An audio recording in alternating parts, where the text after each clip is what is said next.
Un cordial saludo con cada uno de ustedes. El día de ayer vimos cómo Dios tiene el control de todas las cosas. Dios había hablado muchos tiempos atrás por medio de los profetas que su Hijo iba a venir al mundo a morir por el castigo del pecado, y eso se cumplió.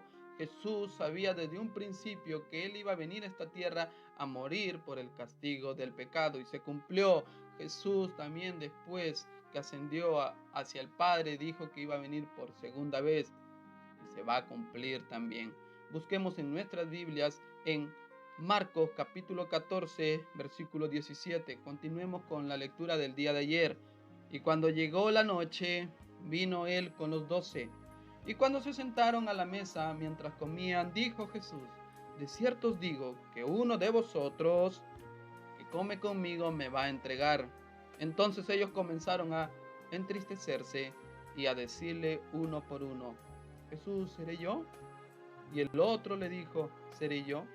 Aquí ellos comienzan a autodesconfiar de ellos mismos. Aquí nadie echó la culpa a otro. Mayormente nosotros, cuando queremos arreglar algo, echamos la culpa a otro, ¿verdad? Aquí ellos practican la autodesconfianza. Déjenme decirles que esto evitaría la autodesconfianza, muchos problemas dentro de la iglesia, dentro de tu familia y dentro de tu trabajo. ¿Por qué, me dirás? ¿Acaso no debo de confiar en mí mismo? Déjenme decirles que Pablo advierte a Timoteo diciéndole: ten cuidado de ti mismo. A la iglesia de Corinto le dice: mire que esté firme, mire que no caiga. Les está advirtiendo. Déjenme decirle, mis hermanos, que a veces confiamos mucho en nuestro potencial, confiamos mucho en nuestras habilidades, y a veces echamos la culpa a otros en vez de decir que yo tengo la culpa. La palabra del Señor nos dice que nos cuidemos de nosotros mismos también. Por eso los discípulos estaban bien diciendo: ¿seré yo? ¿Seré yo? Evitaríamos muchos problemas si practicáramos un poco de eso. ¿Por qué? Si nosotros comenzamos la carrera en el cristianismo, va a haber muchos tropiezos, que a veces lo hacemos. ¿Saben por qué? Porque no dependemos de Dios. A veces creemos que lo sabemos todo.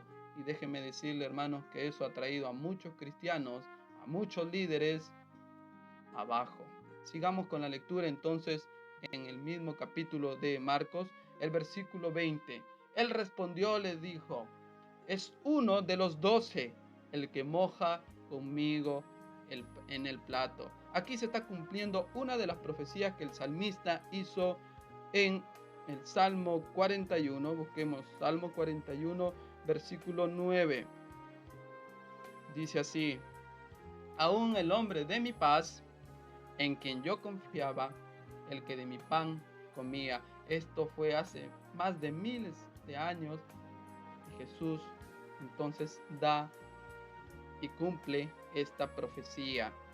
Y déjenme decirles, para entender este versículo, el cual dice que le dijo que es uno de los 12 el que moja conmigo en el plato, tenemos que entender algo: que cuando los judíos comían y celebraban la fiesta del pan sin levadura, en un tazón había como una salsa, y también ponían en la mesa, por ejemplo, eh, frutos secos, pondrían también especia y vinagre, y en el vinagre mojaban el pan sin levadura. Pero estas porciones que ponían alcanzaba solo para 3 o 4 personas. Por eso ponían varias, y como eran 13 personas, entonces pusieron así. O sea, el que estaba cerca de Jesús iba a ser el que lo iba a traicionar. Entonces esto va en contra de la pintura que pusieron, no sé, no me acuerdo bien, creo que fue Da Vinci que puso un cuadro donde puso a Judas al último, ¿verdad? Y miren lo que dice la palabra de Dios entonces en Lucas, Juan capítulo 13, dice así el versículo 26. Son el evangelio tanto de Marcos como de Juan, son paralelos, y donde podemos también tener una lectura más profunda. Dice el versículo 26: respondió Jesús: a quien yo diere el pan mojado, aquel es. Y mojando el pan lo dio a Judas Iscariote, hijo de Simón. Nos damos cuenta aquí entonces cómo Judas traicionó entonces a Jesús, ¿verdad? Cada uno, mis hermanos, es responsable de las decisiones que toma. Nosotros no somos marionetas de nadie. No eres marioneta de Dios, no eres marioneta del diablo.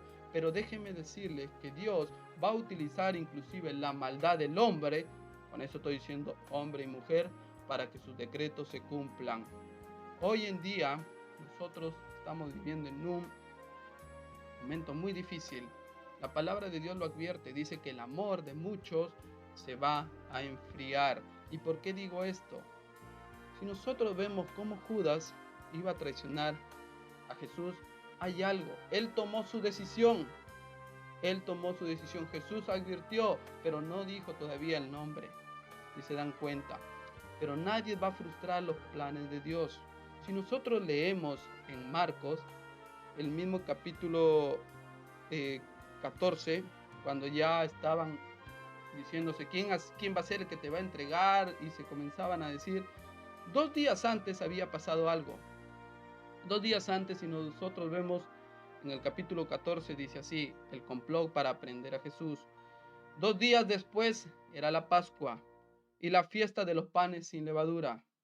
Y buscaban los principales sacerdotes y los escribas cómo prenderle por engaño y matarle a Jesús.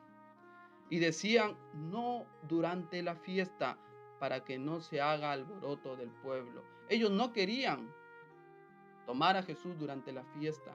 Pero entonces, ¿por qué sucedió esto? ¿Qué precipitó que los sacerdotes improvisaran y entonces tomaran a Jesús? Ustedes ven entonces el capítulo de Juan. Vemos en Juan. ¿Qué precipitó todo esto? La decisión de Judas. La decisión de Judas. El versículo 28, 27 dice así. Y después del bocado, dijo, Satanás entró entonces en él. ¿En quién? En Judas.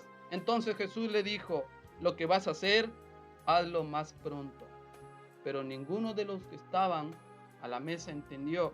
Ellos no pensaron que Jesús le había dicho que Judas ya lo iba a traicionar, sino que ellos pensaron esto, porque algunos pensaban, puesto que Judas tenía la bolsa, que Jesús le decía, compra lo que necesitamos para la fiesta, o que diese algo a los pobres, cuando él pues hubo tomado el bocado, luego salió y era ya de noche.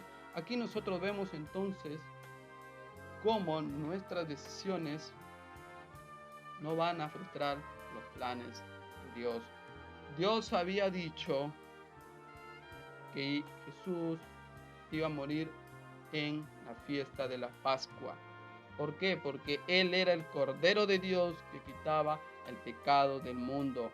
Los fariseos no querían que sea durante la Pascua, pero Judas se precipitó. Él tomó su decisión. Y nadie, mis hermanos, va a ir en contra de los planes de Dios. Cuando se va a cumplir algo, se va a hacer. Por eso Jesús va a venir por segunda vez. Judas tomó su decisión. Hoy en día nosotros tomamos decisiones. Nosotros tenemos que tomar una buena decisión en medio de esta Semana Santa. Si verdaderamente tú crees en Jesucristo, sí o no, Dios te hizo con eso, con la capacidad de decidir. Hoy en día, por ejemplo, la maldad del hombre en medio de esta pandemia, Dios dando como el hombre, en vez de ayudarse entre su prójimo, ¿qué es lo que ha hecho? Comenzaron a venderse el oxígeno, cuando salió muchos, por ejemplo, se les dice estos incentivos y todo lo demás, lo primero que hicieron fueron ir a comprar cosas secundarias. En vez de comprar de repente alimentos, fueron a comprar ropa, no sé, artefactos y todo lo demás.